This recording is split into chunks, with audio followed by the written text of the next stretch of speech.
Napoli è Pino Daniele, da tempo nel novero degli artisti che hanno fatto grande la città partenopea, oggi leggenda. Il nero a metà si è spento a Roma nella notte a 59 anni, stroncato da un infarto.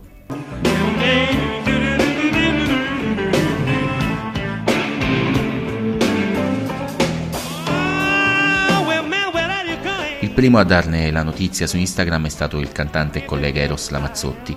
Una veglia silenziosa sui social network nella speranza per tutta la notte che si trattasse di una bufala.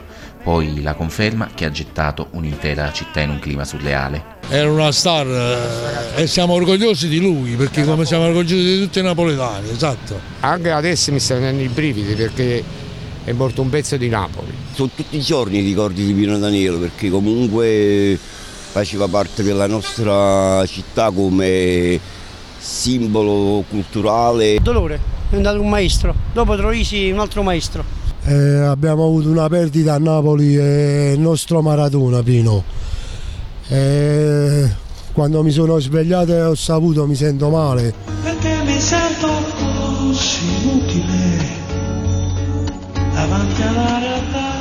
Giuseppe Daniele, ragioniere, diventato grandissimo però come Pino, ha cominciato la sua carriera a Napoli dagli inizi nei Batacomiomachia e nei Napoli Centrale dell'amico Gensenese fino al grande successo, anni 70 e 80, del primo album Terra Mia. Un artista che ha saputo coniugare la sua napoletanità con i sound provenienti dall'Africa e dall'America, un talento riconosciuto a livello mondiale che lo ha portato a confrontarsi, viso e chitarra, con grandissimi della musica, da Pat Metheny a Eric Clapton, da Chick Corea a Gato Barbieri e Aldi Meola.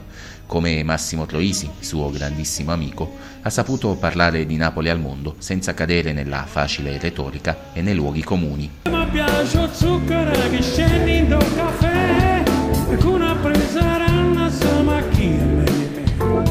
Tengo che sì, ne faccio tutto quello che mi va, perché so blues e non voglio cagnare. Negli anni 90 la svolta pop verso un cantautorato elegante, ma tornando, soprattutto negli ultimi anni della sua vita, alle sue radici.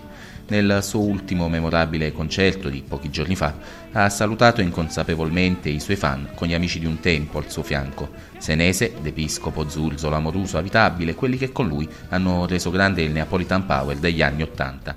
Napoli ha perso un pezzo e come era abituato a chiudere i concerti, così vogliamo salutarlo oggi. Stat buono, adieu.